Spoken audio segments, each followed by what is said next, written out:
Oggi anche con la pioggia abbiamo voluto fare una passeggiata assieme alla nostra amica Silvia. Ma la passeggiata si può fare dove si vuole? Penso di no. Bambini, quando decidete di fare una passeggiata bisogna usare solo il marciapiede. Il marciapiede, che è questo, serve proprio per camminarci sopra. Ok, e se io voglio andare in bicicletta non posso? Sul marciapiede non si può. In alcune strade come questa c'è la pista ciclabile. Vi ricordate la segnaletica orizzontale e quella verticale? Disegnata per terra c'è una bicicletta, è una pista ciclabile. Con la bici vado sulla pista ciclabile. E se non c'è la pista ciclabile? Scendo dalla bicicletta e la porto a mano sul marciapiede perché si chiama marciapiede, no marciabici. Ah, ok, va bene. Io devo andare a trovare una mia amica che abita lì. Ok, andiamo. Sì, No, ferme, Chiara, Veronica, dove andate? Dobbiamo attraversare. No, la strada si attraversa solo sulle strisce pedonali. Le strisce pedonali sono i rettangoli disegnati per terra. Quando arrivo in corrispondenza delle strisce pedonali, guardo a sinistra, guardo a destra e se non c'è nessuno posso attraversare. Va bene.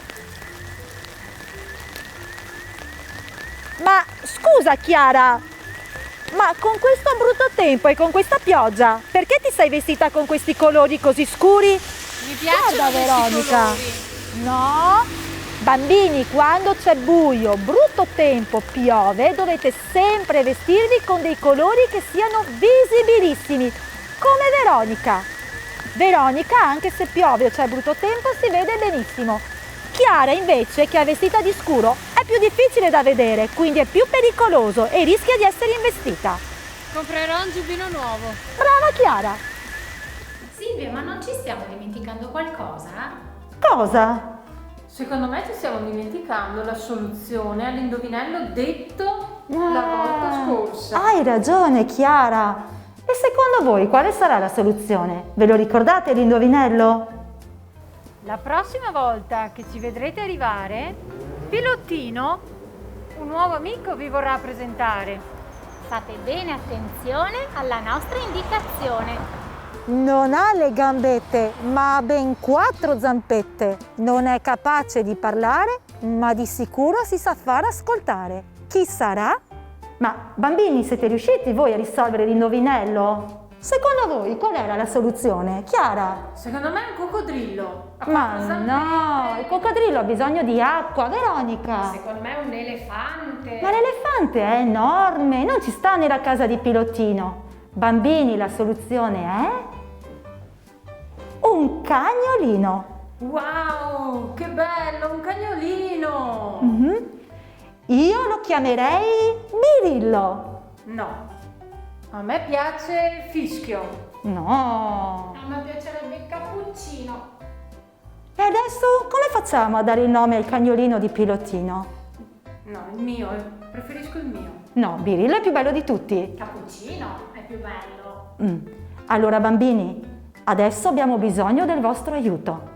Sarete voi a decidere il nome del cane di Pilottino.